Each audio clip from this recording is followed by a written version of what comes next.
isika vao nanomboka dia efa lasa daholo ny anantsika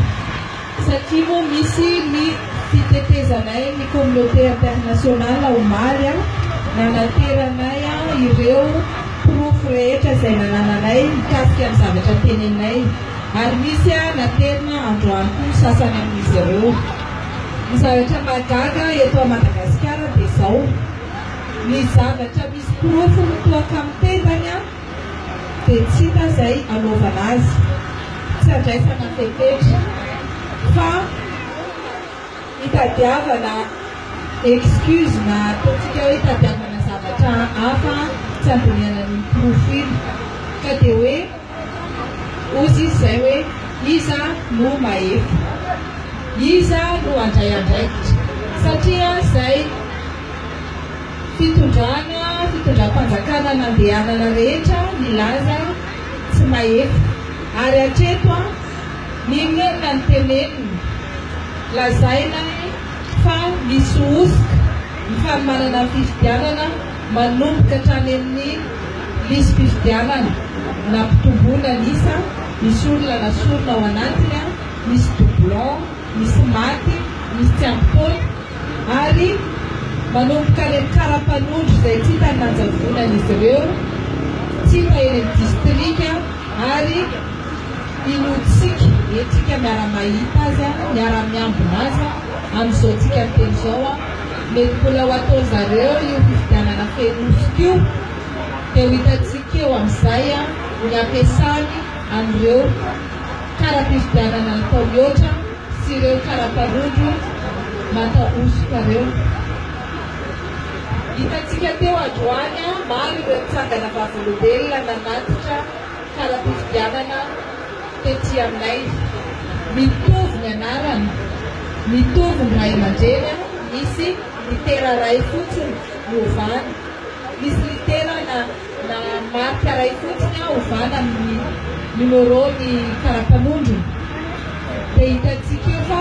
olona ray ihany eo fa le anankiray izany le atao hoe fantôme électeur fictif mpidy fantôme moa izany dia maro nefa loatr'izay amin'izao tsika miteny izao zany efa maromaro ireo doublon mahazo kara-pifidianana dia manantona anay hoe reto ny kara-pifidianana azo amin'ny toerana samihafa dia mbola milaza ihany zareo hoe tsisy an'izany ka vitsikely ireo ka tsy afaka mividy ireo ka betsaka koa no taraina teo androany hoe efa nanao fanamaliana foana teny amin'ny fokotany efa nanao réclamation foana teny amin'ny fokotany saiko tsy niraisina izany fa maninona ny tsy raisina satria eo fokotany mandray ihany fa rehefa aveo iny alefa any amin'ny tompona ndraikitra izay manao ny sezina ny fanotsiana dia tsy atao le fanotsiana satria tsy ilay zareo koa le nao andehanao le fanotsiana fa efa natao fanahiniana ny hanala ireo olona ao anatin'ny misy fifidianana dia nanazava moa ny HCC hoe ianareo vahoaka no tsy mampiatra ny zonareo isoratra eo amin'ny misy fifidianana ekentsika ve zany isika zany tsy nanoratra ny anarantsika tany sa hoe efa nanoratra ihany fa mbola minina tsy nisoratana ao anatiny dia isika foana no menatsiny fa zareo tompona ndraikitra manatsiny anjeny dia ozy izy tsika hoe raha inina ihany mbola ho atao io fifidianana io satria efa nalehanay daholo izay azo nale rehetra dia ozy izy izay hoe atovy ary fa efa nampitandriny izahay izay hoe hiteraka korotana io amin'izao osika zao mitany 2001 10 000 voix no nampiady ny antoko lehibe roa teny Madagasikara nahitantsika crise mandritry ny herintaona mahery mitany Côte d'Ivoire 50 000 voix nampiady ary misina raha fatsorona eto amintsika moa soiany malagasy fa tsy fiandrano fa raha izany dia zavatra fa mety hitranga fanantinana tsy tiana dia samy eritreritra anazy ho andresy daholo nefa ny osika amin'ilay fifidianana no mahatonga an'izany rehetra izany ary efa hita fa osika dia hoe aleo aloha andeha. Dia eo zany tsika miara-mahita. Aleo atety miaraka mahita eo. Amin'izay zay efa manasa tanana fa efa nampilazy zay. Ary amin'izay fotoana izay dia mpiray tsikombakomba ireo izay efa nitenenina fa efa nitenena misy osoka tsy misy osoka aloha misy an'izao tsy misy izao ary fa mbola tsy mandray andraikitra minimikely fa hoe efa mikatona misy fifidianana tsisy enona ihazany aiza mpirofonareo okaloha mbola rekopenay ireo mpirofo reo dia hozitsika hoe tompona andraikitra ary mpiray tsikombakomba daholo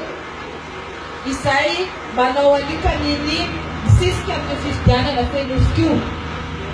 Izahay no tsy ekenina lava ny afaray manatsoka ny candidature-nay ary izay koa tsy hanatsoka ny candidature-nay fa dia eo tsika samy mijery samy manara-maso amin'ny 7 febroary amin'ny herin'ny androany amin'ny 7 novembre lapsus zany amin'ny 7 novembre eo tsika miaraka mahita inona no osoka hitranga eo, inona no zavatra tsy tomombana hitranga eo. Izahay eto zao dia gaga maheno hoe misy korotana tany Antsirabe tany misy maty dia afenina. Dia entany amin'izay tsisy korotana dia ho afenina koa ngamba raha misy fa efa nilazytsika, efa mampitandrinatsika, efa mitentsika ireto daholo ny pirofo fa mbola minimanao marenina ny tompona andraikitra. Ka dia manasa tanantsika zany tiana ny atao eo rapitso androany hariva sy rapitso hivory izahay ary hanomana ny zavatra ataontsika amin'ny zoma. Tsaina manko eto mahamasina eto rehefa lakamisy dia zoma indray tsika mifankahita dia sabotsy dia lahady mandra-pahatonga ny 7 na eto Antananarivo zany na any amin'ny province satria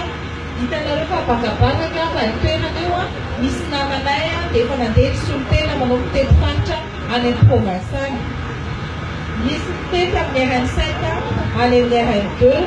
any amin'ny RN4 ary any amin'ny RN1 any. Efa samy mitety izay fa mizarazara izahay hoe samy mandeha manentana ny malagasy rehetra mampafantatra mafenosika ny fanomanana ny fifidianana. Ary amin'ny zoma isika miverimety indray fa alohan'izay amin'ny zoma tsika miverimety fa alohan'izay dia isy karnavala izay andraisana antsika erany Antananarivo. Dia amin'ny karnavala itsika mandeha moramora mankaty dia amin'ny zoma zany ny fotoana. Eo anelanelazay ireo izay tsy mbola voasoratra ao anaty lisy mpifidianana, ireo izay tsy mbola nahazo kara-mpifidianana mandehana ny fototany dia alainy ny kara-mpifidiananareo na 2 na 3 na 4 dia ho eto aty raha ohatra ka misy zavatra mampiay azy satria mila ny fijoroanareo vavolombelona isika hitondrana ny pirofo ny zavatra tenentsika. Ho an'ny sabotsy sy alahady dia holazaina miadana ihany fa ndara-potoana fa zoma zany izay. Ho an'ireo mpanao gazety izay mila